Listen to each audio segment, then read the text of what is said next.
Nou kom ek gee julle 'n oulike voorbeeld net om te verduidelik wat ek probeer sê. 'n Ou het eendag gekom en toe hulle praat van hierdie hoeveel duisende motorkar-ongelukke elke dag op die paaie en die goed wat gebeur, toe sê hy, maar hy weet wat se oorsaak. En hulle vra vir hom hoekom, sê hy nee, want elke keer as hy by daai ongeluk kom, dan staan daar of 'n verkeersman of 'n polisieman of beide en 'n ambulans. So hulle is elke keer daar, so dit moet hulle skuld wees. Jy weet, en dit is presies die ding wat hulle met God doen.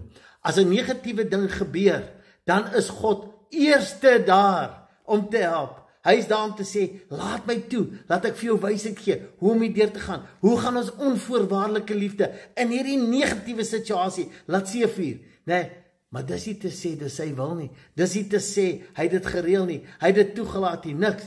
Dit wat gebeur, lê absoluut voor die mensdom se verantwoordelikheid wat hulle opneem in hulle onkunde om te weet wat is onvoorwaardelike liefde en hoe om daarin te stap.